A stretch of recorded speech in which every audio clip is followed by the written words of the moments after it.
When most people walk the streets of London today, they see a city of skyscrapers, taxis, coffee shops, and banks.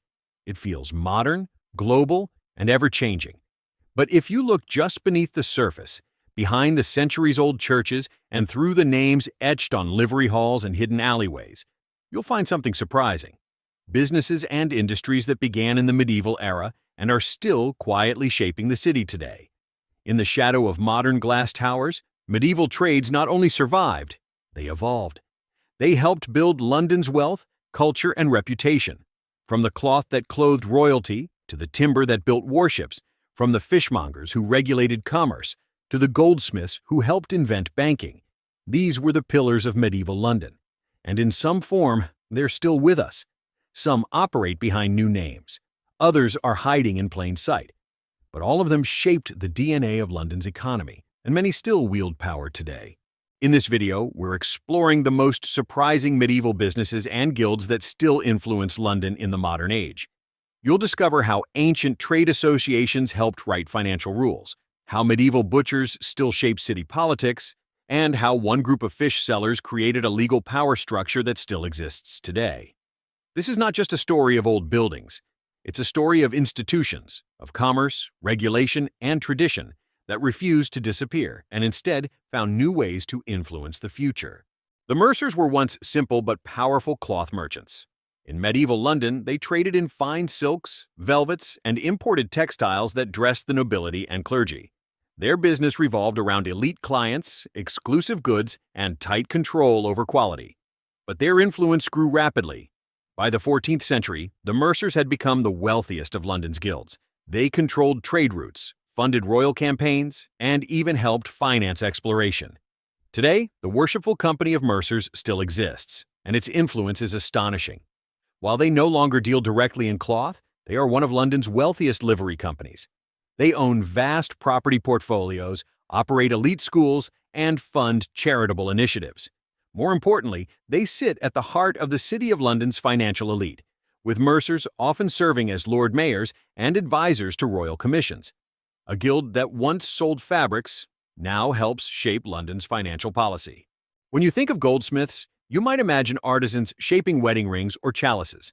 But in medieval London, goldsmiths were far more than metalworkers. They were bankers. Before modern banks, people needed secure places to store valuables. Goldsmiths had vaults. Clients started depositing not just gold, but coins and eventually written IOUs. Over time, goldsmiths began lending out this stored money, charging interest and issuing receipts that could be exchanged, effectively inventing the concept of paper currency and fractional reserve banking. By the 1600s, some of these goldsmith banks evolved into full financial institutions, predecessors of firms like Barclays and Lloyds. But their roots were medieval, built on trust, reputation, and heavy iron safes behind shop counters. The worshipful company of goldsmiths still exists today, overseeing hallmarking standards, running education programs, and preserving centuries of financial archives. But their greatest legacy? Helping build the foundations of London's financial empire, centuries before the Bank of England even existed. In medieval London, fish was more than food. It was politics, religion, and trade combined. Eating fish on Fridays and holy days wasn't optional, it was law. This made the fishmongers not just merchants, but powerful gatekeepers of public morality and commerce. The worshipful company of fishmongers dates back to at least 1272. They controlled who could sell fish, where it could be sold, and how prices were fixed. They inspected markets, licensed traders, and ensured that Londoners weren't sold rotten goods. But their influence didn't end at the market stall. Fishmongers sat on councils, lent money to the crown, and helped shape laws regulating river rights and trade tariffs. Today, they still exist as one of London's Great 12 livery companies. They no longer dictate fish prices, but they hold charitable trusts, own riverside property, and advise on marine conservation and fishing rights. Their medieval grip on commerce became a modern influence on policy. The medieval butcher wasn't simply a vendor of meat. He was part of London's health infrastructure. Improper slaughter practices led to disease outbreaks. Spoiled meat meant more than stomach aches. It meant plague risk. The worshipful company of butchers, founded in the 10th century and formalized later, controlled who could slaughter animals, where offal could be dumped, and how meat was prepared. They enforced hygiene in an age before germs were understood. Their slaughterhouses, known as shambles, were strategically placed outside city centers to protect public health. Butchers held legal rights to inspect markets and fine those who broke regulations. Today, they don't run slaughterhouses. Instead, they influence modern food safety standards, agricultural policy, and trade associations. Their members advise on everything from meat labeling laws to export negotiations. What began as a fight against medieval disease continues in the fight for modern food safety. Herbs, oils, powders. The apothecaries' trade blurred the lines between science and superstition. In medieval London, apothecaries weren't just shopkeepers. They were chemists, healers, and sometimes physicians in disguise. The Worshipful Society of Apothecaries, chartered in 1617 but rooted in earlier guild structures, helped separate legitimate medicine from quackery. They regulated who could prepare and sell medicinal substances, who could study botany, and how remedies were tested. They trained surgeons, examined midwives, and standardized medical treatments long before hospitals did. Today, they still exist, running medical exams, training doctors, and operating one of the world's oldest botanical gardens in Chelsea. Their legacy lives on every time you fill a prescription or read a medicine label. They transformed medieval herb lore into the foundation of pharmaceutical science. Wine wasn't just a luxury in medieval London, it was big business. Controlled by the Worshipful Company of Vintners, the wine trade linked London to Europe's vineyards, particularly France. They imported, tested, and taxed every barrel that flowed up the Thames. The vintners held royal charters granting rights to sell wine in London and elsewhere. They regulated prices, punished fraud, and maintained powerful trade networks. Their cellars weren't just storage, they were vaults of wealth and influence. Today they're less involved in wine trade and more in education, charity, and preserving traditions. But their impact remains. Wine standards, licensing laws, and trade guild models still trace roots to their medieval rules. Even London's wine exchange carries the echo of their medieval monopoly. Before printers, stationers were scribes and sellers of parchment, ink, and books. But with the printing press came power. The Worshipful Company of Stationers and Newspaper Makers became London's censors and controllers of the written word.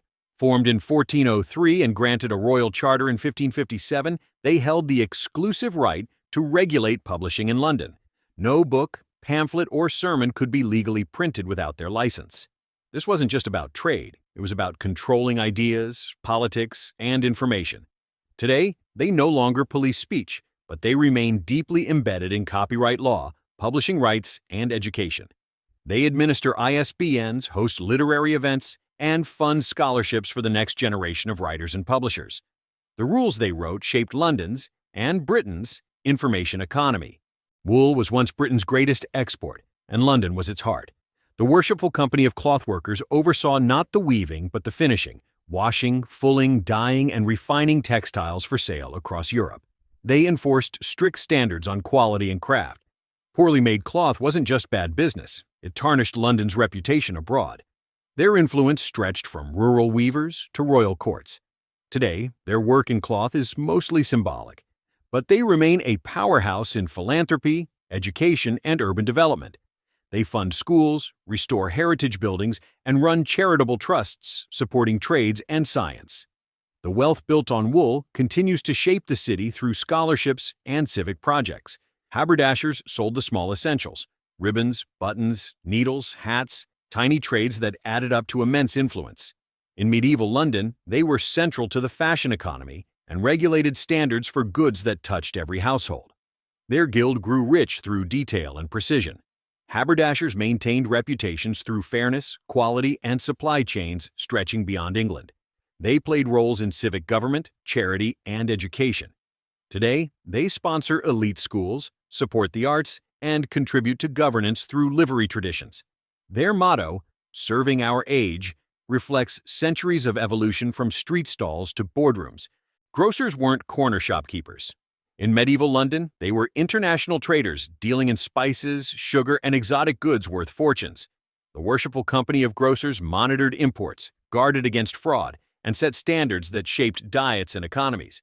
Their influence reached Parliament as grocers became wealthy and politically powerful. They regulated weights and measures, laying the groundwork for consumer protection laws still in use today.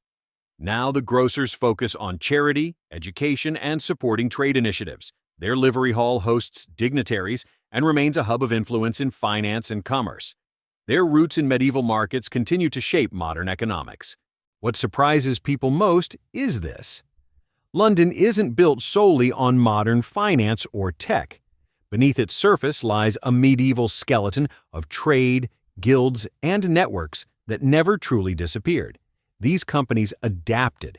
They shifted from controlling markets to influencing policy, from merchants to philanthropists, from street traders to city governors, yet their fingerprints remain on laws, education, health, and commerce.